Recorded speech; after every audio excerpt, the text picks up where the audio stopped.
بسم اللہ الرحمن الرحیم۔ السلام علیکم۔ آنے والے تمام معزز دوستوں کا میرے اس چینل پہ ویلکم ہے۔ محمد بن قاسم، جنہیں محمد بن قاسم بن عبد الرحمن کے نام سے بھی جانا جاتا ہے، وہ ایک مشہور عرب جنرل تھے جنہوں نے 8ویں صدی میں اموی خلافت کی توسیع میں اہم کردار ادا کیا۔ 695 عیسوی میں پیدا ہونے والے محمد بن قاسم ثقیف قبیلے کے رکن تھے جو اپنی فوجی صلاحیت اور بہادری کے لیے جانے جاتے تھے۔ انہیں سندھ کی فتح کے لیے بھی یاد کیا جاتا ہے، جو کہ جدید دور کے پاکستان کا ایک اہم خطہ ہے، اور اس کے بعد پڑوسی ریاستوں کے خلاف ان کی مہمات اور ابتدائی زندگی فوجی کیریئر کے بارے میں ہم آپ کو اس ویڈیو میں بتائیں گے۔ امید ہے آپ کو یہ معلومات پسند آئیں گی۔ محمد بن قاسم عرب کے ایک قبیلے حجاز کے ایک شہر طائف میں پیدا ہوئے جو اب سعودی عرب کا حصہ ہے۔ ان کے والد عبد الرحمن ایک ممتاز فوجی رہنما اور اموی خلافت کے قریبی اتحادی تھے۔ محمد بن قاسم نے اپنی ابتدائی فوجی تربیت اپنے والد سے حاصل کی اور بعد میں عراق کے گورنر الحجاج ابن یوسف کی کمان میں اموی فوج میں شمولیت اختیار کی۔ 715 عیسوی میں محمد بن قاسم نے الحجاج کے ساتھ بازنطینی سلطنت کے خلاف فوجی مہم میں شرکت کی۔ انہوں نے جنگ میں اپنے آپ کو ممتاز کیا اور جلد ہی اپنے ساتھیوں کی عزت حاصل کی۔ محمد بن قاسم کی بہادری اور فوجی قابلیت نے اموی خلیفہ الولید اول کی توجہ حاصل کی، جس نے اسے شمالی میسوپوٹیمیا کے شہر موصل کا گورنر مقرر کیا۔ سندھ کی فتح 712 عیسوی میں محمد بن قاسم کو اموی خلیفہ الہشام کی طرف سے جدید دور کے پاکستان کا ایک خطہ سندھ کو فتح کرنے کا حکم ملا۔ اس وقت اس خطے پر برہمن خاندان کی حکومت تھی جو اندرونی تنازعات اور بیرونی دباؤ کی وجہ سے کمزور پڑ چکی تھی۔ محمد بن قاسم تقریباً 6000 سپاہیوں کی ایک چھوٹی سی فوج کے ساتھ اپنی اس مہم پر نکلے اور سندھ کی فتح کا آغاز کیا۔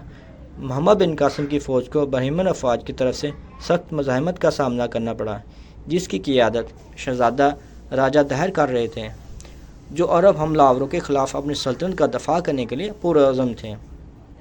تعداد سے زیادہ ہونے کے باوجود محمد بن قاسم کی فوج اچھی طرح سے لیس اور تربیت یافتہ تھی، ایک مضبوط گھڑ سوار اور تیر انداز۔ عربوں کو یہ فائدہ بھی تھا کہ وہ علاقے سے واقف تھے اور مقامی ثقافت سے بھی واقف تھے۔ پہلی جنگ روہڑی کے مقام پر ہوئی جو موجودہ پاکستان میں واقع ہے۔ عرب فوج فتح یاب ہوئی اور شہزادہ راجہ داہر جنگ میں مارا گیا۔ اس کے بعد محمد بن قاسم نے سندھ کے ایک اور اہم شہر دیبل کی طرف کوچ کیا، جہاں اسے برہمن فوجوں کی شدید مزاحمت کا سامنا کرنا پڑا۔ کہ لڑائیوں کے بعد محمد بن قاسم کی فوج نے دیبل پر قبضہ کر لیا اور برہمن خاندان کو شکست ہوئی۔ محمد بن قاسم کی سندھ کی فتح نہ صرف اس لیے بھی اہم تھی کہ انہوں نے اموی خلافت کے علاقوں کو وسعت دی، بلکہ اس لیے بھی کہ انہوں نے خطے میں اہم ثقافتی اور اقتصادی تبدیلیاں لائی تھیں۔ عربوں نے سندھ میں اسلام کو متعارف کرایا، جس کے بعد مقامی آبادی پر گہرے اثرات مرتب ہوئے۔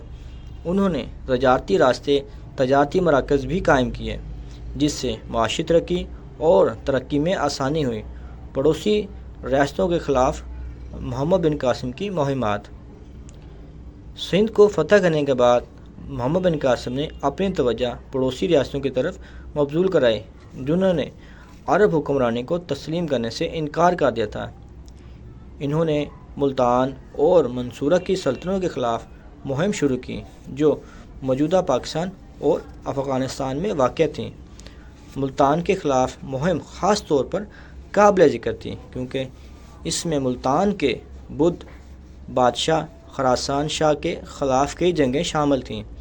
عرب ایک طویل اور خونی محاصرے کے بعد ملتان پر قبضہ کرنے میں کامیاب ہوئے۔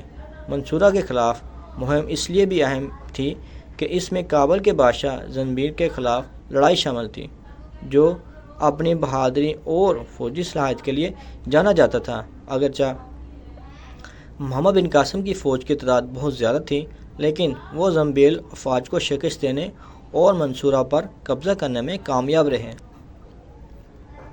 میراث۔ محمد بن قاسم کی میراث پیچیدہ اور کثیر الجہتی ہے۔ انہیں ایک شاندار فوجی رہنما کے طور پر یاد کیا جاتا ہے جنہوں نے سندھ اور پڑوسی ریاستوں پر اپنے فتوحات کے ذریعے اموی خلافت کی علاقوں کو وسعت دی۔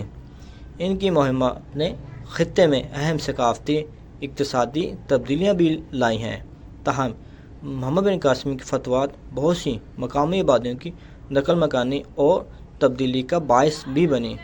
سندھ میں اسلام کے تعارف نے مقامی ثقافت اور معاشرے پر گہرا اثر ڈالا، جس کے نتیجے میں ایسی تبدیلیاں آئیں جن کا مقامی آبادی نے ہمیشہ خیر مقدم نہیں کیا۔ آخر میں محمد بن قاسم ایک قابل ذکر فوجی رہنما تھے جنہوں نے 8ویں صدی میں اموی خلافت کے علاقوں کو وسعت دینے میں اہم کردار ادا کیا۔ سندھ اور پڑوسی ریاستوں پر ان کی فتوحات نے خطے میں اہم ثقافتی اور اقتصادی تبدیلیاں لائی ہیں، تاہم ان کی میراث بھی پیچیدہ اور کثیر جہتی ہے جو مقامی آبادیوں پر ان کی مہمات کے مثبت اور منفی دونوں اثرات کی عکاسی کرتی ہیں۔ ٹائم لائن: اس کے بعد 605 عیسوی محمد بن قاسم طائف میں پیدا ہوئے تھے اور 715 عیسوی محمد بن قاسم نے بازنطینی سلطنت کے خلاف ایک فوجی مہم میں الحجاج کا ساتھ دیا تھا۔ 712 عیسوی محمد بن قاسم کو الحشام سے سندھ فتح کرنے کا حکم ملا تھا۔ 712 عیسوی محمد بن قاسم نے سندھ کی فتح کا آغاز کیا تھا۔ 712 عیسوی محمد بن قاسم نے روہڑی پر قبضہ کیا اور شہزادہ راجہ دہر کو شکست دی۔ 712 عیسوی محمد بن قاسم نے کئی لڑائیوں کے بعد دیبل پر قبضہ کیا۔ 712 عیسوی محمد بن قاسم نے پڑوسی سلطنتوں کے خلاف مہم شروع کی۔ 713 عیسوی محمد بن قاسم نے طویل محاصرے کے بعد ملتان پر قبضہ کیا اور 713 عیسوی محمد بن قاسم نے زنبیل افواج کو شکست دے کر منصورہ پر قبضہ کیا۔ 715 عیسوی محمد بن قاسم گورنر کے طور پر عراق واپس گئے۔